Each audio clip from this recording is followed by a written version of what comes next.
کپڑے میں رکھوں صاف تو دل کو میرے کر صاف، مولا تو مدینہ میرے سینے کو بنا دے۔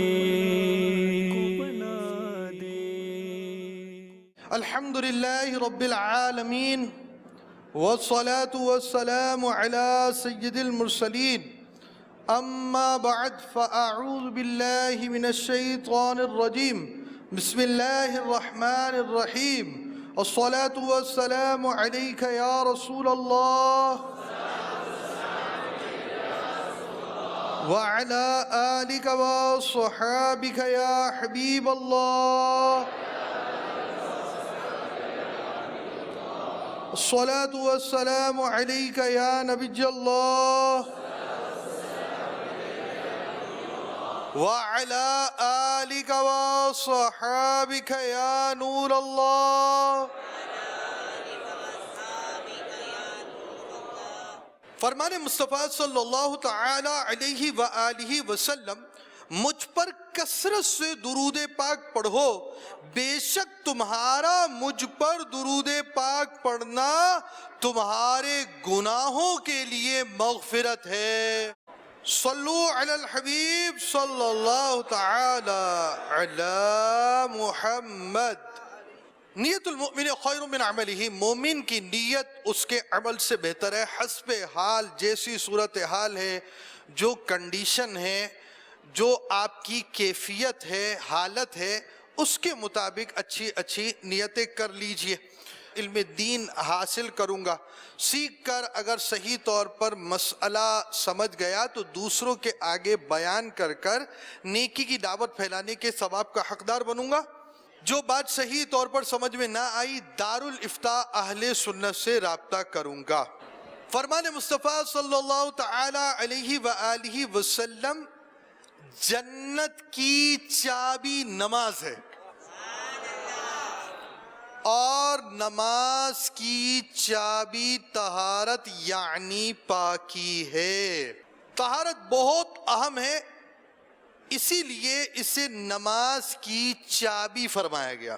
میٹھے میٹھے اسلامی بھائیوں، ہر عاقل و بالغ مسلمان مرد و عورت کے لیے طہارت کے وہ احکام سیکھنا فرض عین ہے جن سے نماز درست ہو سکے۔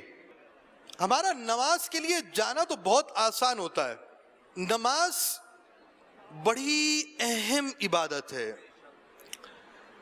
اور نماز جنت میں لے جانے والے کاموں میں سے ایک کام ہے۔ پیارے آقا صلی اللہ تعالی علیہ وسلم کی آنکھوں کی ٹھنڈک ہے، مومن کی معراج ہے، دین کا ستون ہے۔ اتنی اہم عبادت کے لیے جانے والے بزرگان دین رحمہم اللہ المبین کی حالت جب دیکھی جاتی، ہم ان کی سیرت پڑھتے ہیں، ان کے واقعات سنتے ہیں، تو ان کی کیفیات بدل جاتی کہ میں رب کے حضور حاضر ہونے کے لیے جا رہا ہوں۔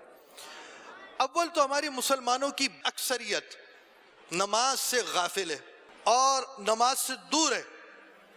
جن کو نماز پڑھنے کا کچھ ذہن ملا، کچھ جذبہ ملا، کچھ سوچ ملی، وہ نماز سیکھنے سے دور ہے۔ بہرحال نماز میں کیا پڑھنا ہے، نماز کے کیا مسائل ہیں، یہ تو سیکھنے ہی ہے۔ نماز میں شامل ہونے سے پہلے پاکی ناپاکی کے کچھ مسائل ہوتے ہیں، اور امیر اہل سنت کا رسالہ کپڑے پاک کرنے کا طریقہ ہم انشاءاللہ الرحمن یہ آپ کے آگے بیان کریں گے، کچھ اضافے کے ساتھ، ترتیب آگے پیچھے، اور تقریباً یہ رسالہ ہوگا۔ اس میں ہم نے نماز کی ایک شرط طہارت کے بارے میں سنا تھا پچھلے سلسلے میں، اور نجاست ناپاکی کی اقسام کے بارے میں ہم آج سنیں گے۔ ناپاکی سے پاکی حاصل کرنے کے لیے ناپاکی کو جاننا اور ناپاکی سے پاکی حاصل کرنے کے طریقوں کا جاننا ضروری ہے۔ نجاست ناپاکی دو قسمیں، نمبر ایک نجاست غلیظہ بڑی نجاست، نمبر دو نجاست خفیفہ چھوٹی نجاست۔ اچھا، بڑی اور چھوٹی نجاست جو ہے وہ تو اپنی جگہ پر ہے، اس کا جاننا ضروری ہے۔ بڑی نجاست کتنی لگے گی تو ہم نماز نہیں پڑھ سکتے، چھوٹی نجاست کتنی لگے گی تو نماز نہیں پڑھ سکتے۔ تو اب وہ پہلے جو بڑی نجاست ہے، یعنی ہمیں کئی چیزیں جاننا ضروری ہے۔ ایک تو بڑی نجاست ہے کون سی، دوسرا بڑی نجاست کتنی لگے گی تو ہم اس کے مطابق نماز نہیں پڑھ سکتے، یا نماز پڑھنا خلاف سنت ہے، یا نماز پڑھنا مکروہ تحریمی ہے، گناہ گار ہوگا پڑھنے والا، یا نماز پڑھنے والا شخص ایسی حالت میں اگر نماز پڑھے گا تو نماز ہوگی ہی نہیں۔ تو اب ہمارا آج کا جو سلسلہ ہے وہ ہے، ہم آپ کو کچھ پہچان کرائیں گے، بھئی یہ چیز یہ بڑی ناپاکی ہے، یہ چیز یہ بڑی ناپاکی ہے۔ بڑی ناپاکی ہے تو بڑی ناپاکی کب نماز کے لیے رکاوٹ کا باعث بنے گی، پھر بعد میں۔ پہلے آپ کو مثالوں سے یہ بات سمجھائی جائے گی کہ بڑی ناپاکی کن چیزوں کو کہتے ہیں۔ انسان کے بدن سے جو ایسی چیز نکلے کہ اس سے غسل یا وضو واجب ہو، نجاست غلیظہ ہے، جیسے پخانہ، پیشاب، بہتا خون، پیپ، منہ بھر کے، اور اس طرح کی چند اور چیزیں بھی ہیں جو آپ کپڑے پاک کرنے کے طریقے میں دیکھ سکتے ہیں۔ امیر اہل سنت کا رسالہ کپڑے پاک کرنے کا طریقہ، یعنی عام طور پر انسان ہے، انسان ناخن کاٹتا ہے، بال بھی کترواتا ہے، اللہ پاک توفیق دے ہم سنت کے مطابق زلفے بھی رکھیں، داڑھی بھی ایک مشت سے جو زائد ہو وہی ہمارے جسم سے جدا ہو۔ تو انسان سے ناخن دور ہو رہے ہیں، سر کے بال ہیں، جسم کے بال ہیں وہ دور ہو رہے ہیں، انسان کو تھوک بھی آتا ہے، نزلہ بھی آتا ہے، اس کے ساتھ چند چیزیں اور بھی ہیں جس کی تفصیل آ گئی۔ خون کبھی نکل جاتا ہے جو بہتا خون ہو، یعنی وہ خون خود ہی اپنا مقام چھوڑ دیتا ہے۔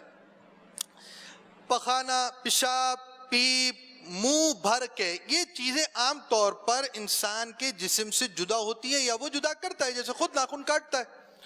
تو ان میں سے جو جو چیزیں ناپاک ہیں ان کی کچھ تفصیل یہاں پر بیان کی گئی ہے۔ تو یہ چیزیں ناپاک ہیں، یعنی اب اگر قے ہو گئی، آپ کے کپڑوں پر پیشاب لگ گیا یا بڑا استنجا لگ گیا تو اب اسے پاک کرنا ہوگا، یہ بڑی نجاست ہے۔ کیا اس کی تفصیل ہے وہ آگے آئے گی، ابھی صرف مثال سمجھا رہے ہیں۔ یہاں پر ہم ضمنی طور پر ایک موضوع آج لیں گے۔ بات ہوئی قے کی، الٹی کی، مومنٹنگ کی، تو روزے دار کو بھی ہو جاتی ہے، وضو والا شخص تو پورے سال کبھی بھی ہو سکتی ہے۔ تو ہم آپ کو روزے اور وضو سے متعلق کے احکام ضمنی طور پر بیان کریں گے۔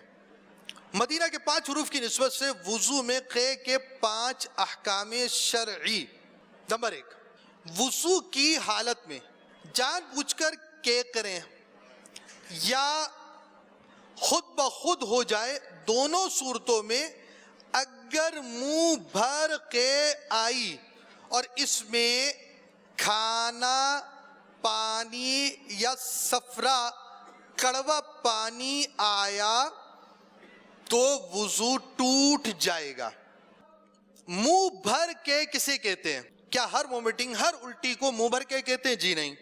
منہ بھر کے کیا معنی ہے کہ اسے بلا تکلف نہ روکا جا سکے۔ بلا تکلف نہ روکا جا سکے کا کیا معنی ہے؟ دیکھیں، ایک پریشر ڈیولپ ہوتا ہے، بالکل جو قے ہوتی ہے وہ اٹھ کر آتی ہے منہ کی طرف، آپ سمجھے، بالکل وہ اس کی اٹھان ہوتی ہے اور وہ مومنٹنگ بہت تیزی سے منہ کی طرف آتی ہے۔ جب بھی نارمل قے ہوتی ہے اس کا اسٹائل یہی ہوتا ہے کہ اندر سے جو مواد فاضل ایکسٹرا تھا وہ خارج ہوتا ہے، وہ باہر آتا ہے۔ تو اب وہ جو قے ہے وہ پورے پریشر ڈیولپ کر کر جب اوپر آتی ہے، جسے تکلف کے ساتھ، محنت کے ساتھ، کوشش کے بغیر روکا نہیں جا سکتا. مثلا کسی نے زبردستی دانت زور سے بند کر دیے تو شاید روک لے, لیکن یہ کہ ہے منہ بھری کہ اس کا پریشر ایسا ڈیولپ ہوا تھا, اتنی طاقت سے آئی تھی کہ اگر آپ اس طرح نہ روکتے تو باہر آنی تھی. تو یہ جو کہ ہوتی ہے, یہ جو مومنٹنگ ہوتی ہے, اور نارملی اور عام طور پر اسی انداز سے کہ ہوتی ہے, تو اس کہ کو کہتے ہیں منہ بھر کے. بہت اہم باتیں ہیں اس میں, بہت توجہ سے سنیں. منہ بھر کے کھانے کی, پانی کی, سفرہ کی, یہ بالکل وضو توڑنے والی ہے. دوسری بات, بلغم کی اگر منہ بھر کے ہو تو نہیں وضو ٹوٹے گا آپ کا. تیسری بات, بہتے خون کی قے وضو توڑ دے گی. اب تو کھانا پینے کی بات تھی جو کھا رہے ہیں, اگر خون ہی نکل آیا منہ بھر کے میں تب بھی یہ وضو توڑ دے گا. بہتے خون کی قے سے وضو اس وقت ٹوٹتا ہے جبکہ خون تھوک سے مغلوب نہ ہو, یعنی خون کی وجہ سے قے سرخ ہو رہی ہو تو خون غالب ہے, وضو ٹوٹ گیا. اور تھوک زیادہ ہے اور خون کم تو وضو نہیں ٹوٹے گا. خون کم ہونے کی نشانی ہے کہ پورے قے میں جو تھوک پر مشتمل ہے وہ زرد یعنی پیلی ہو گئی. یہ دیکھیے, یہ ایک گلاس ہے, گلاس میں کلر ڈالا ہوا ہے, اور لازمی بات ہے یہ کلر آپ کو زرد نظر آ رہا ہے. جب ریڈ کلر تھوڑا سا دکھایا جائے گا, تھوڑا سا ڈالا جاتا ہے وائٹ میں, تو وہ پہلے زرد کلر اختیار کرتا ہے. یہ تو ہے ہی کلر, یعنی یہ ریڈ کلر کے چند ڈراپس ہیں جو گلاس کے اندر ڈالے گئے ہیں. گلاس میں چند ڈراپس اگر آپ ریڈ کلر کے ڈالیں گے تو پہلے آپ کو وہ زرد کلر دے گا, جب آپ کے ڈراپ زیادہ ہوں گے تو اب یہ کلر پکڑ کر ریڈ ہوگا. اب پھر پہلا فوٹیج دوبارہ دکھائیے. آپ یہ سمجھیے آپ کا تھوک نکلا, تھوک میں خون تھا, لیکن خون کے ساتھ جو کلر تھا وہ اس طرح زرد یلو تھا. جب یلوئی شیڈ آپ کے تھوک کا آئے گا, اٹس مینز کہ ابھی تھوک زیادہ ہے, خون کم ہے. سیکنڈ, اب اگر آپ کا تھوک کا کلر اس طرح ریڈ ہو گیا تو اب یہ ریڈ کے ساتھ, یہ چونکہ گلاس ہے, گلاس میں ایکسٹرا پانی ضرور ہے, مگر جو آپ کو اوپر شیڈ یا اس کے ٹاپ پر یا اس کے آپ کو باٹم پر, اوپر یا نیچے جو آپ کو شیڈز نظر آ رہے ہیں, اس شیڈز میں آپ دیکھ سکیں گے کہ یہ تھوک جو ہے اگر ایسا ہوا تو خون پر غالب ہے. یہ ریڈ اور زرد آپ کے کلر ہے. اگر تھوک میں یہ کیفیت پائی جاتی ہے کہ وہ یلوئی شیڈ پر ہے تو اب آپ کا تھوک زیادہ ہے, اور اگر آپ کے ہاں ریڈش شیڈ آ گیا ہے تو اب آپ کا خون زیادہ ہے. دونوں کی باتیں سمجھیں. بہتے خون کی دونوں چیزیں آپ کو ایک ساتھ دکھائی جا رہا ہے, دونوں کلرز دیکھیں آپ کہ اس میں آپ کو فرق نظر آئے گا.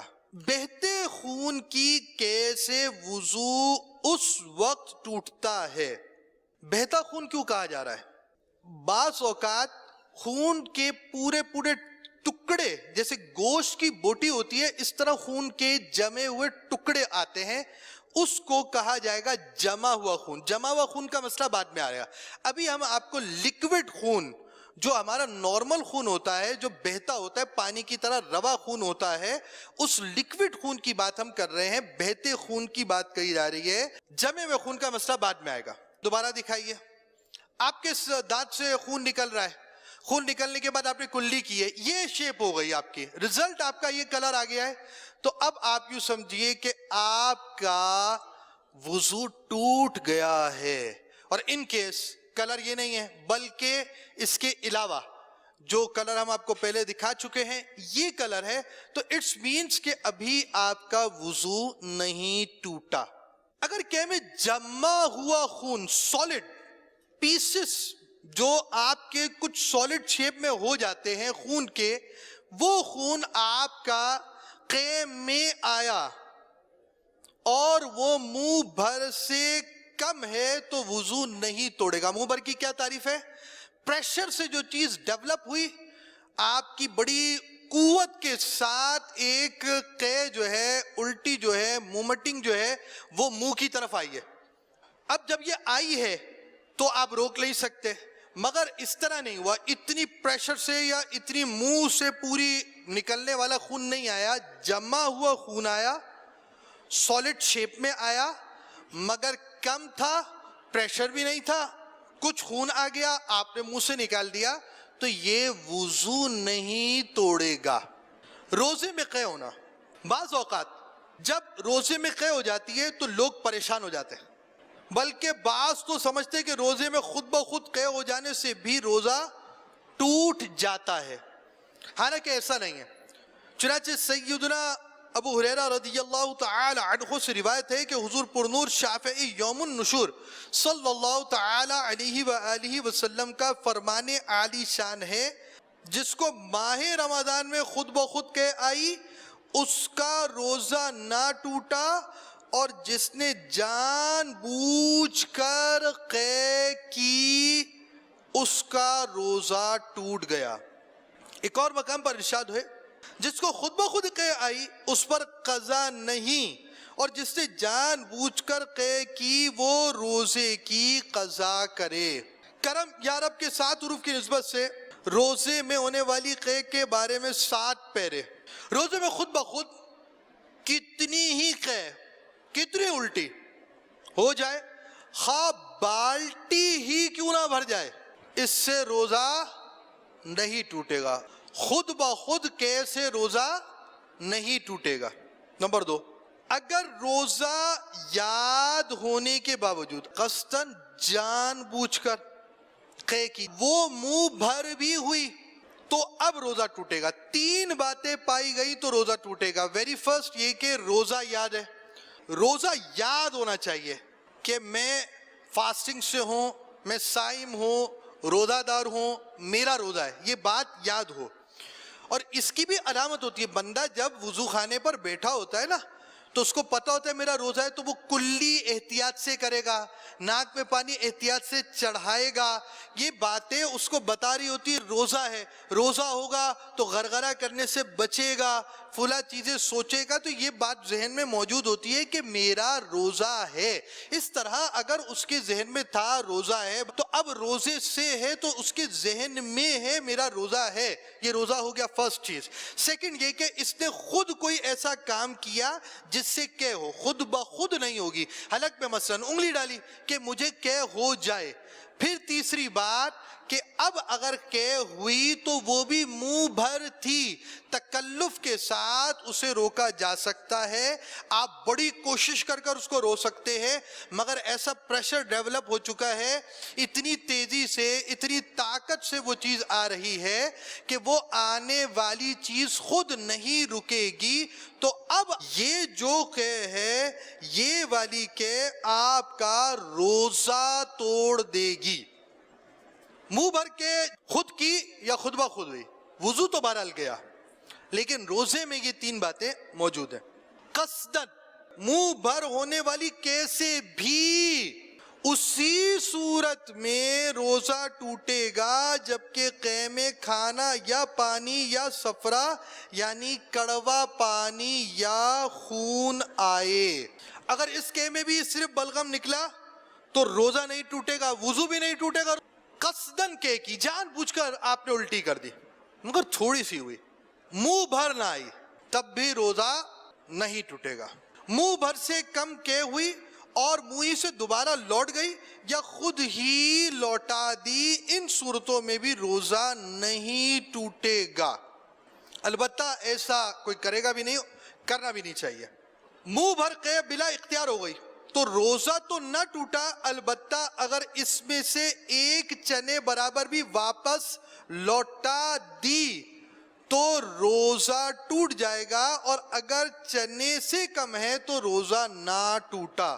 بڑی اہم وضاحت جو ہمارے موضوع کے تعلق سے, اب ہم آ رہے ہیں اس طرف کہ نجاست غلیظہ, بڑی ناپاکی کب ہے.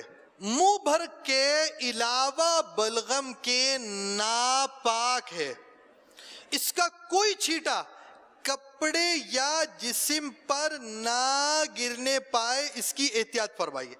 آج کل لوگ اس میں بڑی بے احتیاطی کرتے ہیں, کپڑوں پر چھینٹے پڑنے کی پرواہ نہیں کرتے, اور منہ وغیرہ پر جو ناپاک قے لگ جاتی ہے اس کو بھی بلا جھجک اپنے کپڑوں سے پوچھ لیتے ہیں.